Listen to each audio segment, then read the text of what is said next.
نن سبا د بیروزګاری عامه شوې ده د مسافرو کې ملک کې غفلت ته زموږ وګوره چې دغه یو طرف ته سوچ دی چې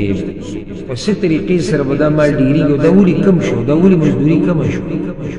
خو دې طرف ته موږ نه ګوري چې زموږ د الله سره رابطه څنګه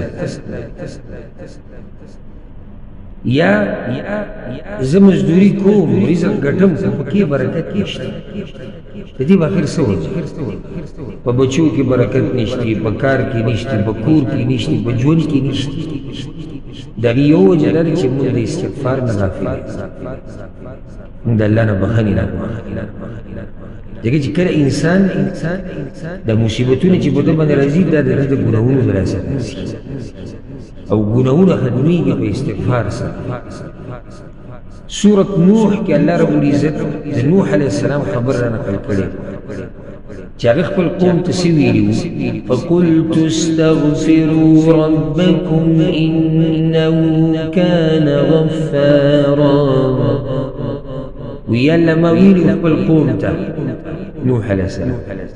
چې بخنه غواړي د الله نه الله ډېر بخونکی ذات دی ګوره غفار د الله نوم دی یو غفور دی یو غفار غفور معنی ده بخونکی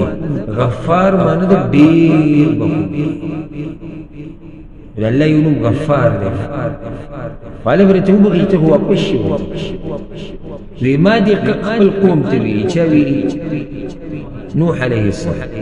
ما دې خپل قوم ته ویلي چې بخنه غواړي د الله نه الله ډېر بخونکی ذات دی قصه بدل درکې ګوره دې فایدو ته یرسل السماء علیکم مدرارا راوبورئ په تاسو باندې بارانونه پرلپسې مدرارا ډېر بارانونه باران که غواړي استغفار دی ويمددكم بأموال وبنين او زیات بکی تاسو لره مالونه او زامن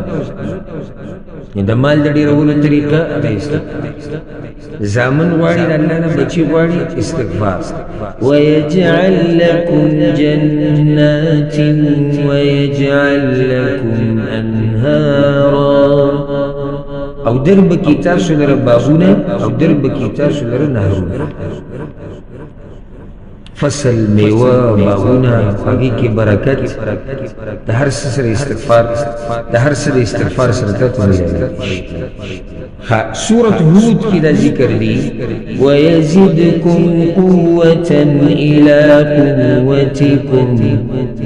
او دیر بکی تاسو لره طاقت سره د طاقت ستاسو دا کوم طاقت چې ستاسو دی د دې سره به الله نور طاقت هم تاسو له درکړي چې کله الله نه بخښنه وکړي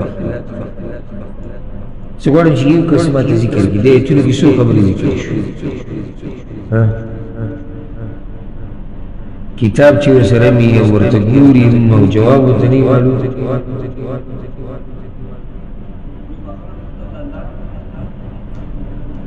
نوح علیه السلام قوم ته څه ویلي تاسو به الله څه درکړي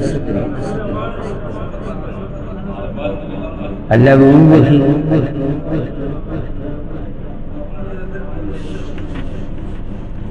بارانونه به راووري دوه زامن به ډېر کړي مال به دله ډېر کړي باغونه به ډېر کړي نهرونه ولې به ډېر کړي او دا بل ورسره څه دی طاقت پیدا کړي دا ټول په استغفار سره ملاویږي